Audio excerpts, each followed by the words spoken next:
When someone says, "Once upon a time," or "Let me tell you a story," we know what's coming. It's the pleasure of a good tale. And there's also this self-awareness and meaningful connection that happens as we engage with a story. Richard Rohr, in his book, Things Hidden, talks about 3 stories we need to understand. And he refers to this cosmic egg of meaning.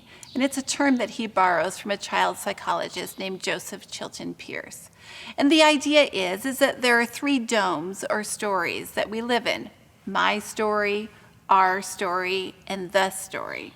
So let's start with the story. Now, the story is the biblical narrative, and this story provides meaning to the other stories, to our story and my story. Northrop Frye, he's a noted professor from the University of Toronto, and he wrote that the Bible was the perfect story for understanding life. And in his book, The Great Code, he applies literary theory to biblical study. And his argument is that the Bible is much closer to being a work of literature than it is to being a work of history or doctrine. And Frye sees the Bible as an epic, with God as the hero. He says it's a romance, a quest for a lost society that moves from Genesis to Revelation. And this has been one of the exciting things in biblical studies in the last 50 years is this idea that the Bible has the shape of a story.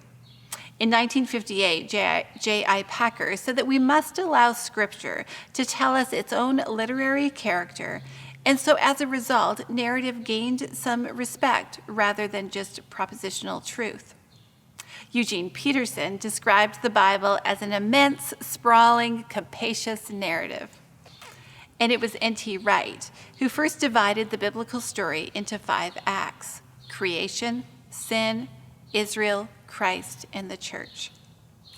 And then it was Richard Middleton and Brian Walsh. They were the first ones to add another act to this drama. And then Craig Bartholomew and Michael Goheen wrote a book called The Drama of Scripture, in which they too tell the biblical story in 6 acts, with the return of the king, or redemption completed, as the final act. The point is that Scripture, or these 6 acts, creation, sin, Israel, Jesus, the church, and the complete cosmic redemption when Jesus returns, this provides us with the true story of the whole world. Now, understanding the Scriptures as the story is different from the way we often think about the Bible. If we read it strictly as systematic doctrinal theology, it's an intellectual exercise. And if we read it strictly as a guide for behavior, it's a mere moral code that demands obedience. But Eugene Peterson argues that it is the artists, poets, and novelists that have something to teach us when it comes to reading the Scriptures. He says that the artist works with language in a way that integrates who we are and what we think and what we do. And Bartholomew and Goheen argue that God has given us this story as a way of making meaning out of life. And this story invites us, or as they say, compels us to get involved. So as we get to know this story more and more, we find our place in it, and we can participate in the story that God is authoring. Now, the second dome is our story. And there's this connection with men and women all over the world simply because we're human. And it's our common human story that allows us to empathize with and care for people we've never met, but simply because they are like us and we share the human story. So back in 2010, we rejoiced around the world as those 33 men who had been trapped in the Chilean mine as they walked out of their underground prison. And just a couple years ago, when Notre Dame Basilica caught fire in Paris, we all texted each other and watched in horror as we grieved the destruction that was taking place. Just because we're social beings and we find meaning in shared experiences, we connect with others based on ethnicity, gender, geography, and so forth. We have a sense of belonging and shared experience because we share a story of being Baptist or Japanese or students. But within that human story, there are several our stories that we belong to. And as Jesus followers, our story as the church is going to be a significant one. So if we think about our story as the church, how does the story affect our corporate life together? Steve Bell, a singer-songwriter from Winnipeg, says that like a mother to her children, the church tells and retells her sacred stories. He says that we as Christians are for sure many things, but for sure we are keepers of the story, that we tend it like a fire in the darkest of nights, and we live by its blaze and glory during the day. And each time we tell and hear this story, we realize that there is more to receive, and at the same time, our capacity to receive deepens. Now, one way the church can tell and retell the story is by observing the church calendar. During Advent, Christmas, and Epiphany, we tell the story of God so loving the world, so much that God himself takes on human form, and this is God with us.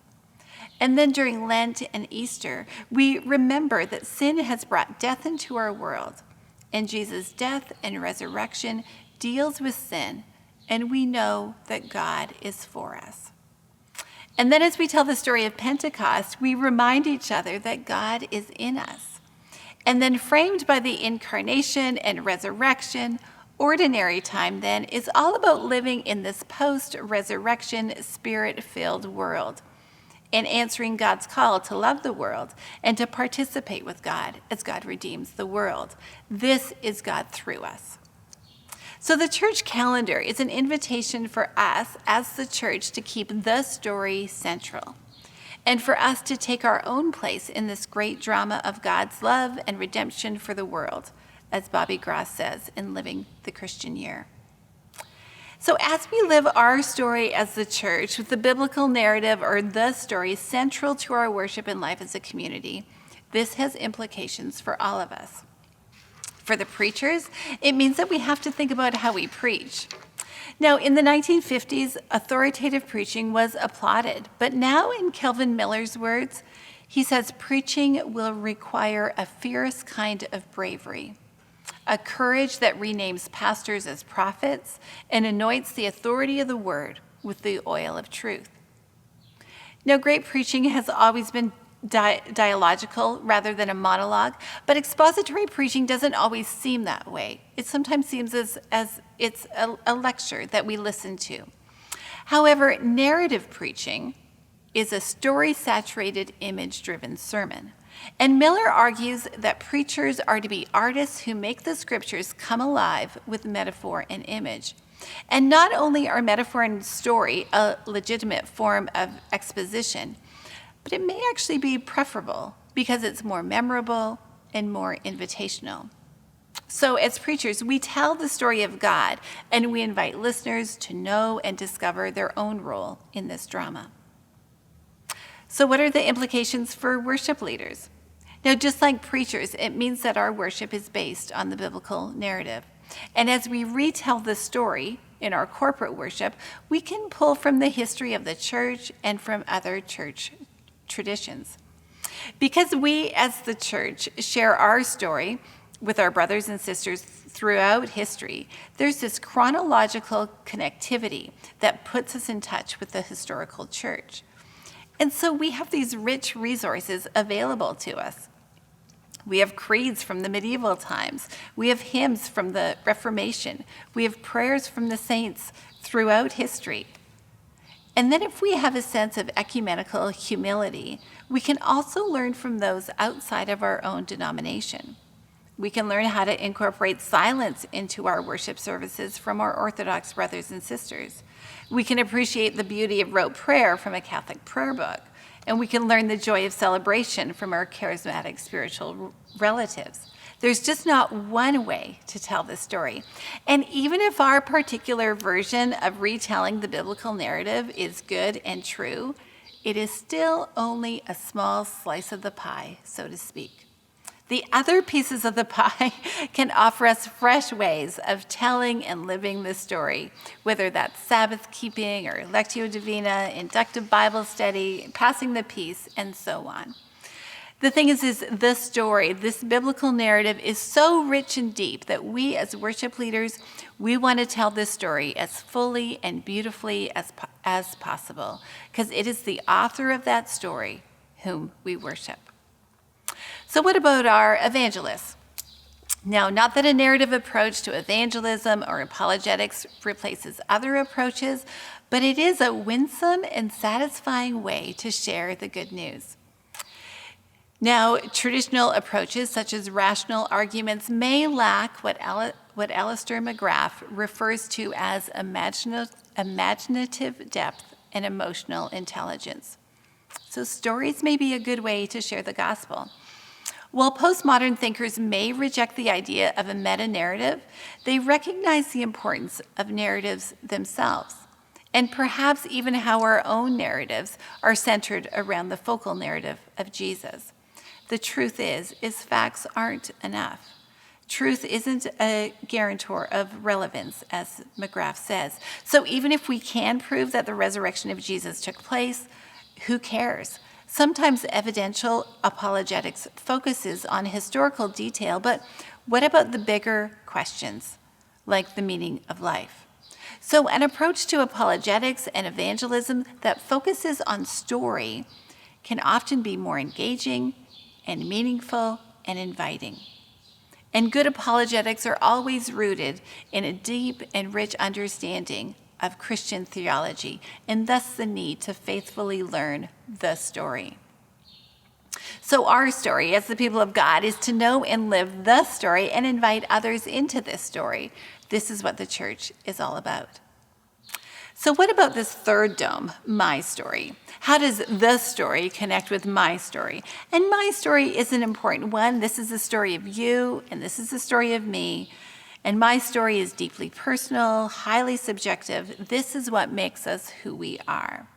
And people write blogs and books about their personal stories. Every autobiography or personal memoir book is an example of my story. And people have been writing these for centuries. Back in the 5th century, Augustine wrote his Confessions. Marjorie Kemp recorded her life in the Book of Marjorie Kemp in the 15th century, and Brother Young's The Heavenly Man from this past century. This curiosity about our own stories is good and necessary, and we often find such beauty and wonder of God meeting us and being present with us amidst the pain and struggle. Eugene Peterson says that God is the larger context and plot in which our stories find themselves. And Bartholomew and Goheen say the same thing, that our individual experiences make sense and acquire meaning only when seen within the context of the true story of the world. So living my story and your story in light of the story is an adventure that makes our lives full, our hearts alert, and our souls focused. By living our own individual stories, conscious of who God is and who we are, we can then love and trust and worship as we were meant to. Joan Chittister says that liturgical spirituality is about learning to live an ordinary life extraordinarily well. Because let's face it, most of us live ordinary lives. And though we may know the grand story of God and God's redemptive plan for the world, what do our little stories have to do with it? James K. Smith, in his reading of Charles Taylor's work, How Not to Be Secular, says that we shape time through cycles and narratives, that it is by narrative and story that we organize and construct our identities. And as Taylor says, we have this desire to gather together the scattered moments of meaning into some kind of whole. And even though our age is certainly secular, Taylor names and identifies what some of our best novelists, poets, and artists attest to, that our age is haunted. And in Smith's words, there are intimations of transcendence. Now, our job, our privilege, is to pay attention to those intimations of transcendence. And while all of life is a gift of grace, perhaps there are moments when our individual stories intersect more directly with the story. And these moments are indeed sacred moments. We may even be tempted to take off our shoes knowing that we are standing on holy ground.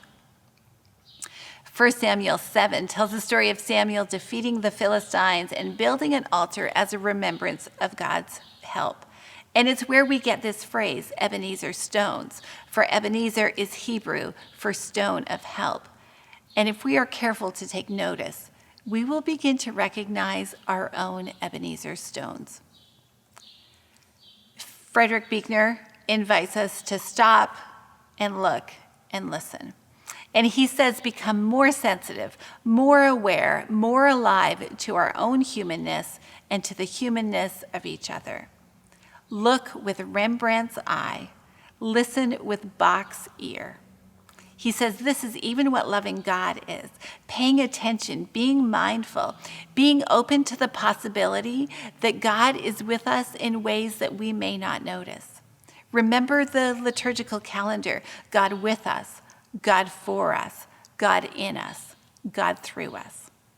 So as we notice and tell our stories, we begin to see this plot in our own lives. We just don't see random events anymore, but instead there's this sense of order, and we begin to see this thread of purpose, this story developing. Eugene Peterson in The Message in Romans 12 says, take your everyday ordinary life, your sleeping, eating, going to work, and walking around life, and place it before God as an offering. Embracing what God does for you is the best thing that you can do for him. Now, Julie Canlis, in her beautiful little book called A Theology of the Ordinary, warns against this cultural obsession with passion and impact. And she actually traces it back to the frontier movement and this emphasis on revivals and re-revivals. Charles Finney, one of those frontier evangelists, at the end of his life, he wondered if this endless craving for emotional experiences would lead to spiritual burnout. And in fact, the area of New York that was Finney's revival territory is now called the Burned Over District. So instead of this emphasis on the spectacular, Canlis encourages us to recover the holiness of everyday life. And looking back to Adam and Eve, their requirement was their ordinary existence, characterized by gratitude and dependence. And this was their daily worship. This is what God desired. So, in light of this story, we even view people differently. As C.S. Lewis says, there are no ordinary people. You have never talked to a mere mortal. And next to the Blessed Sacrament itself, your neighbor is the holiest object presented to your senses. And especially those who are part of the family of God, for somehow we are knit together by the Spirit. This living together as the body of God is something profound. Canlis says that when we live our lives as ordinary persons, we become an extraordinary picture to the world of what we were intended to be, God and humanity united together in heart and purpose. So, this is my encouragement to you. Listen to and tell the story, God's true story of the world. And then belong to a small group of people who are faithfully living their story in community and being formed by this story. This is our story as the church. And then lastly, pay attention to how the grand story transcends your own ordinary story. You will see how my story and your story are precious gifts that are haunted by the grace of God. So take note and then tell your story.